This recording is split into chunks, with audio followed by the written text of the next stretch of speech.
From London, I'm Rachel Abbott, and this is The Standard. Coming up, all the highlights from London Fashion Week with The Standard's Joe Bromley and Rochelle Travers. But first,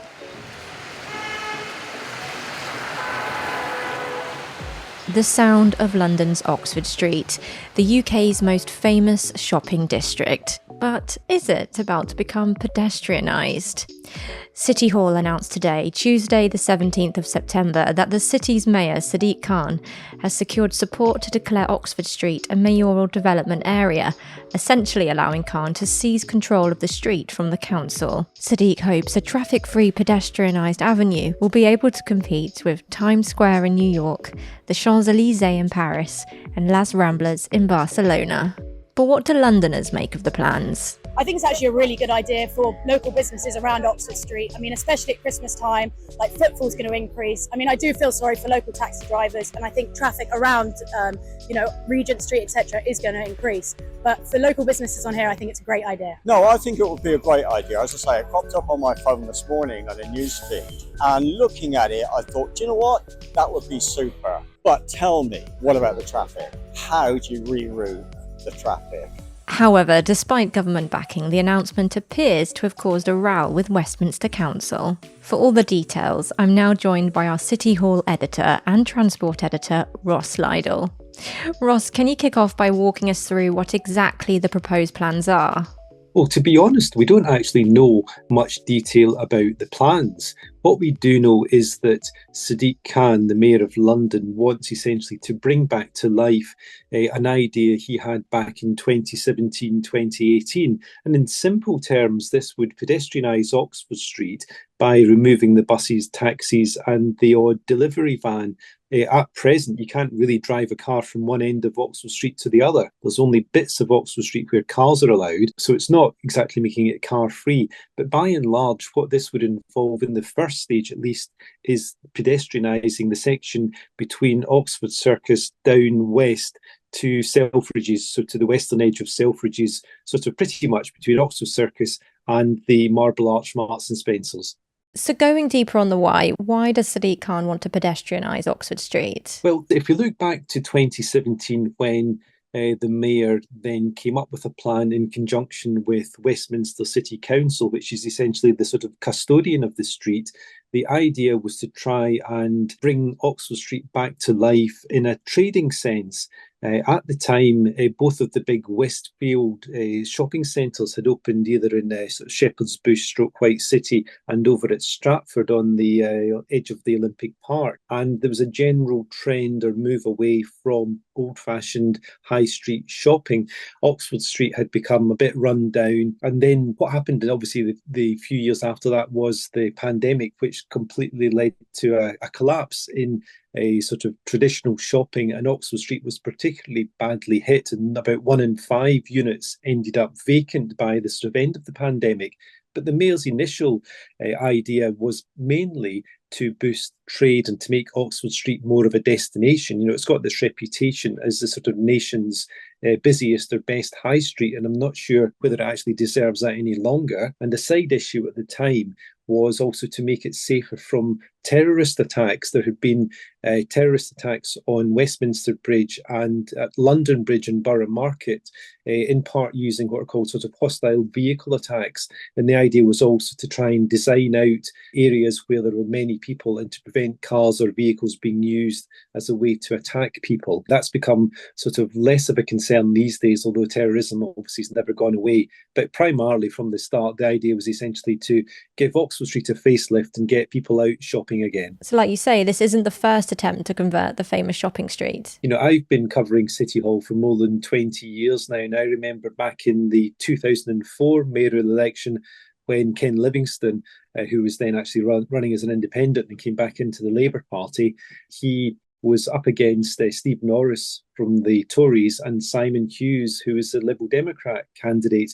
And Simon Hughes at the time was also a Lib Dem MP in South London, and he suggested the idea of pedestrianising Oxford Street. Primarily then it was seen as an environmental issue, and also one to, because there were so many buses on Oxford Street, the pollution was really quite unpleasant. And Simon Hughes proposed this as a way of essentially cleaning up the air, so he was rather ahead of his time. Now, of course, all the buses on Oxford Street at least meet ULEZ standards. They're not all electric, but there are still issues with pollution there, not just from the buses, but the taxis as well, and the lorries. So that was really the genesis of the modern day plan to pedestrianise Oxford Street. It then sort of went through various incarnations. Ken Livingstone adopted the idea as well, but never managed to achieve anything. Come the sort of 2017 plans that Sadiq Khan, when he became mayor, did in conjunction with the Tory-run Westminster City Council. The council in 2018 withdrew its support from the plans. They then collapsed, and then both the council, either under Tory leadership or more recently under Labour leadership, which the Labour Party won control of Westminster in 2022, they've both pursued their own plans, but never have they involved full pedestrianisation. Sadiq has support from the government. Deputy Prime Minister Angela Rayner has claimed the move would give the district the boost it needs. But it looks as though the mayor still has some obstacles. Can you explain the row that's broken out over this? Yes, so the way that Sadiq would actually, if you like, seize power is that he would declare Oxford Street a mayoral development area. That would allow him to set up what's known as a mayoral development corporation, essentially a sort of quango that would include both Westminster Council and Camden Council, which sort of controls Tottenham Court Road at the very far eastern end of Oxford Street, and also people from Sadiq City Hall and various others, probably businesses as well. And this would then take an overview of the area and look then to have the planning powers to make the changes to the roads. However, the big issue here is both from Westminster Council and the residents that Westminster councillors represent. There are actually many residents who live just north of Oxford Street in sort of Marylebone and Fitzrovia, and obviously slightly south in Soho and in Mayfair. And their big concern is that if you divert the buses and the taxis from Oxford Street, that would lead to gridlock in a much sort of wider area. And to be fair to them, there is a sort of hugely complex issue for transport for London now to solve, to think what on earth does it do with all these buses that currently go through Oxford Street. There are around 15 or 16 bus routes, so there are real logistical issues to solve here. And Westminster Council in general is on the side of residents, because these are the people who vote for the councillors, and the councillors don't want to upset the residents, otherwise they won't get voted back in.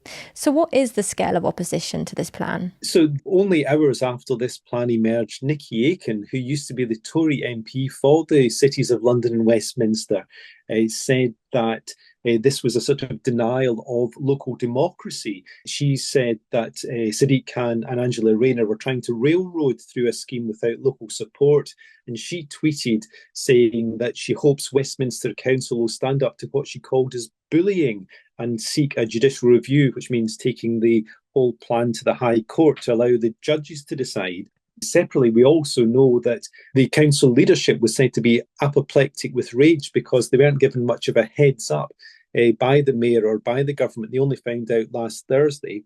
In particular, they would be upset at this sort of power grab by the mayor, but also the fact that the council has been working for a good couple of years on its own plans, and suddenly to have them usurped by the mayor wanting to sort of bring back to life a sort of 6-year-old plan has not gone down well. Do you think that this plan will actually come off? Well, that really is a $1 million question. You know, the idea of pedestrianising Oxford Street has been around for more than 20 years and it's never happened.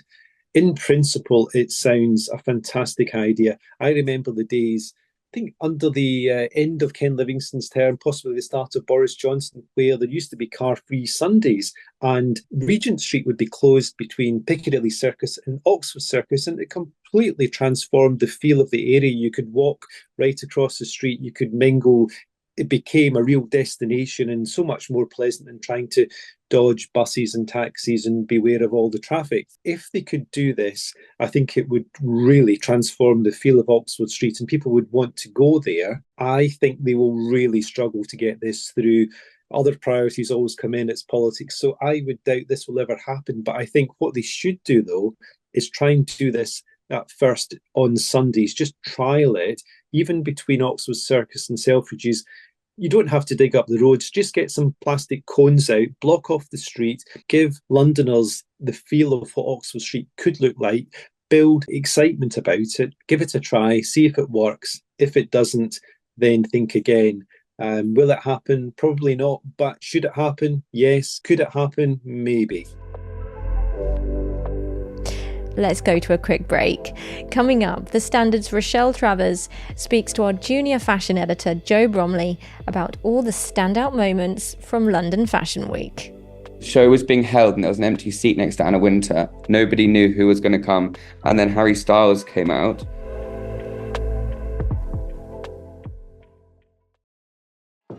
Hi, I'm The Standard's Rochelle Travers. London Fashion Week has officially drawn to a close. For the past 7 days, the city has been full of the biggest fashionistas, the front rows have been packed with the chicest celebs, and the runways have been filled with the hottest designs. And our junior fashion editor, Joe Bromley, has been across all the action. He joins me now. So yesterday, London Fashion Week closed, and it was part of the second sort of celebration of its 40th anniversary. The important moment yesterday was a talk that Keir Starmer held at Number 10, where he spoke to fashion insiders and hopefully said Caroline Rush will be more supportive than the previous occupants of Number 10. And then across the schedule, there were 48 physical shows, which ranged from Burberry's mega show yesterday at the National Theatre to a handful of young designers, which London Fashion Week is really known for. Which have been the best shows then, and who are the most exciting emerging designers to look out for? So yesterday was quite fabulous in the afternoon because it was Burberry at 4 p.m. and that's when you get the real big stars coming out, sort of big budgets. That's quite fab, and everyone was sort of lined up on the bridge and there's hundreds of photographers. So that's always like a buzzy moment, and it's sort of more comparable to the sort of hype that you get in Milan or Paris. But then afterwards, that evening, Paolo Carzana, who is an upcoming designer, had everyone into his East London house. So we all had to walk through his sort of front room and then sat out in the garden. And there were these amazing sort of hand-dyed and stitched. They were sort of like peasant pirate kings coming through his garden in bare feet. So that was pretty magical. And actually, Michaela Cole, I saw, was sat there. And she hadn't been at any of the shows, but she said after sort of how amazing Paolo is. So that was, I think, a highlight for me. As you touched on there, a big talking point when it comes to London Fashion Week are star-studded front rows. Who were the celebs that made up some of the most memorable front rows this time around? So it kicked off with a bang on Friday, sort of lunchtime, at SS Daily, who's another young designer who showed at the top of the Royal Academy of Arts. And the show was being held and there was an empty seat next to Anna Wintour. Nobody knew who was going to come. And then Harry Styles came out, sort of rocking a new hairstyle. So that was a lot of sort of excitement on the first day. And that's because Harry Styles is actually an investor as of January in the SS Daily company. That was exciting. And then nobody sort of knew how that was going to be topped. But actually on Monday, Ed Lee, who is a great independent women's wear designer here, had Victoria Starmer arrive and sit front row, Keir's wife. So that was also exciting. And then at Burberry, there was a real host of people. So you had all the sort of Gallagher offspring, alongside Barry Keoghan, Michael Ward. There was the tennis star Jack Draper, a couple of Olympians, Olivia Colman, Skepta. So that was sort of one of the buzziest for sure. Joe, you've been across all the action for this London Fashion Week. What do you think are the trends that we should all be taking note of and potentially trying to incorporate into our own wardrobes? So this season is looking ahead for the spring-summer 2025. So you're kind of thinking, sort of when we hit May, perhaps you would consider wearing a public school uniform. This was big at SS Daily and also Kent and Kerwin, who actually, it's the 1926 founded brand that relaunched this season. And actually their collection was called School. So there were ties, blazers. They had this print on shirts, which had the sort of scrawl across that you'd get on your leaving day at school, as everyone signs their name. So that was quite sweet. The sort of eye catchers were some quirky bags this season. So there were little duck bags that Simone Roche and JW Anderson makes these bags They're called the loafer bag, and it's got the sort of detailing from the front of the shoe on them. And actually, Chipotle had collaborated with Hellmann's mayonnaise. So they had quite fun white mayonnaise shade bags that had a little harness for your tub of mayonnaise if you need it on the go. Also, a sort of a nice one for some people out there is that heels really weren't a thing. It was all about the flat shoes. So there were some fantastic metallic loafers with these big chunky tassels at Erdem, who showed outside the British Museum. Yeah, and at Simone Rocha, they had some cute little ballet flats with rubber soles. And J.W. Anderson had these sort of skewed ankle boots, but they were all flat as well. So for spring, get ready to see some sort of public school outfits, plenty of quirky bags, and a lot of flat shoes. And that's The Standard. And there's some great news for the Evening Standard. It's been nominated for a hat-trick of awards by the London Press Club. And amongst that, Jo has been nominated for Young Journalist of the Year. Thanks for listening. We're back tomorrow afternoon at 4 o'clock.